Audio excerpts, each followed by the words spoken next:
याद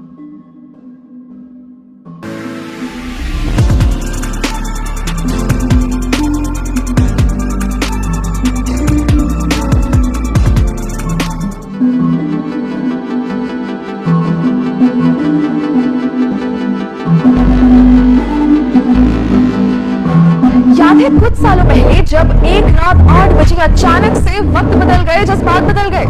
कितने टाइम तक हमें एटीएम के बाहर लंबी लंबी कतारों में खड़ा होना पड़ा, नोट्स बदलने के लिए बैंक्स के चक्कर लगाने पड़े क्योंकि 500 और 1000 के नोट बंद हो गए थे। अब उस समय की परेशानी को आप और मैं बहुत अच्छे से जानते हैं और जाहिर है कि तब से हम हर तरीका आजमाते हैं कि उस सिचुएशन में वापस ना जाना पड़े। मगर अगर उस समय हम ब्लॉकचेन टेक्नोलॉजी यूज कर रहे होते तो शायद उतना नुकसान नहीं सहना पड़ता। नमस्कार, स्वागत है आपका जी के डिजिटल शो पर। मैं हूं पलक यादव और आज हम बात करेंगे क्रिप्टो करेंसी के एक बहुत अहम पहलू पर जिसका नाम है ब्लॉकचेन। अब क्रिप्टो तो हम समझ गए, मगर ये सवाल आपके मन में जरूर आया होगा कि आखिर जितनी भी क्रिप्टो से होने वाली ट्रांजैक्शंस हैं उनका रिकॉर्ड कैसे रखा जाता है या उन्हें सिक्योर कैसे किया जाता है, या जो हमने क्रिप्टो की डिसेंट्रलाइज्ड होने की पिछले वीडियो में बात की थी, आखिर वो कैसे पॉसिबल है। इस सब का एक ही जवाब है ब्लॉकचेन। ब्लॉकचेन एक बड़ा सा बटा हुआ डेटाबेस है जो हजारों लाखों कंप्यूटर्स में शेयर होता है और ये सारे कंप्यूटर्स आपस में कनेक्टेड होते हैं। आसान भाषा में कहें तो जैसे दुकानदार अपने पास एक रजिस्टर बना के रखता है ना कि कितना राशन आया, कितना बिका, ठीक वैसे ही ब्लॉकचेन एक डिजिटल रजिस्टर की तरह होता है। अब वैसे तो ब्लॉकचेन का कई सेक्टर्स में इस्तेमाल हो सकता है, मगर ये हाल ही में सबसे ज्यादा पॉपुलर हुआ क्रिप्टो करेंसी से होने वाली ट्रांजैक्शन के लिए। वैसे तो ब्लॉकचेन एक एक्सपेरिमेंट के तौर पर 1991 में आया था, मगर इसका इस्तेमाल शुरू हुआ 2009 में जब बिटकॉइन आया।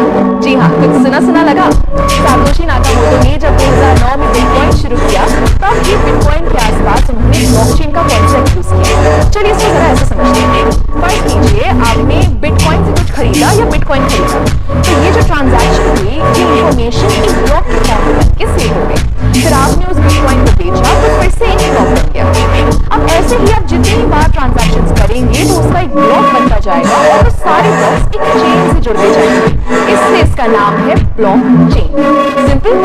मगर ये हमारे ट्रांजैक्शन यानी लेन देन के डेटा को सेव कैसे रखता है? हर एक ब्लॉक की अपनी आइडेंटिटी होती है। जैसे आप और मेरा फिंगरप्रिंट कभी सेम नहीं हो सकता, वैसे ही हर ब्लॉक को एक की मिलती है जो उसकी अपनी होती है और सबसे अलग होती है। क्योंकि ये डिसेंट्रलाइज्ड होता है तो अगर इस चेन के किसी ब्लॉक में कोई दिक्कत भी आती है तो बाकी ब्लॉक्स पर कोई फर्क नहीं पड़ेगा। ब्लॉकचेन एक ऐसा सिस्टम है जिसे हैक करना, हटाना या चेंज करना लगभग नामुमकिन है। दोस्तों, मानो या ना मानो, ब्लॉकचेन का फ्यूचर बहुत बड़ा है और इसका इस्तेमाल लगभग हर जगह शुरू होने का टाइम दूर नहीं है, क्योंकि इसके बहुत से फायदे हैं। जैसे नंबर 1, क्योंकि डिस्ट्रीब्यूटेड है और इसमें स्टोर्ड जानकारी किसी लाइब्रेरी या सरकारी दफ्तर की तरह एक जगह नहीं रखी जाती। इसको संभालने या मेंटेन करने के लिए किसी मिडिल मैन की जरूरत नहीं है। दूसरा, ब्लॉकचेन एकदम ट्रांसपेरेंट है, यानी आप और मैं कभी भी इसको एक्सेस कर सकते हैं और अपनी ट्रांजैक्शंस पर नजर रख सकते हैं, जिससे फ्रॉड के चांसेस बहुत कम हो जाते हैं। तीसरा, ब्लॉकचेन पर हर इंफॉर्मेशन को बहुत आसानी से ट्रेस किया जा सकता है, यानी पुरानी से पुरानी ट्रांजैक्शन को भी हम देख सकते हैं।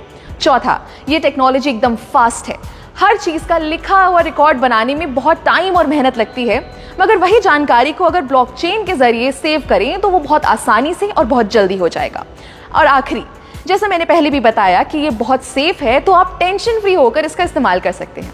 क्या आपको पता है, बहुत से भारतीय बैंक्स ने इस ब्लॉकचेन टेक्नोलॉजी को ऑलरेडी यूज करना शुरू कर दिया है, जैसे ई-केवाईसी के लिए, ई सिग्नेचर के जरिए ऑनलाइन डॉक्यूमेंट्स या कागजात वेरीफाई करने के लिए, कमर्शियल लेटर्स बनाने के लिए इत्यादि। हमारी प्लानिंग कमीशन यानी नीति आयोग ने भी ब्लॉकचेन पर व्हाइट पेपर पब्लिश कर दिया है, जिसमें ई गवर्नेंस को लेकर इसके इस्तेमाल की बात की गई है। एक मजे की बात बताऊं, 2010 में पहली बार फ्लोरिडा के एक आदमी ने 10,000 बिटकॉइन से 2 पिज्जा खरीदे थे, और आज एक बिटकॉइन की अगर कीमत लगभग 15 लाख रुपए है तो अनुमान लगाइए 10,000 बिटकॉइंस की कीमत क्या होगी। ऐसे ही आपको क्रिप्टो की दुनिया की मजेदार बातें बताते रहेंगे, सो स्टे ट्यून्ड और देखते रहिए जी डिजिटल।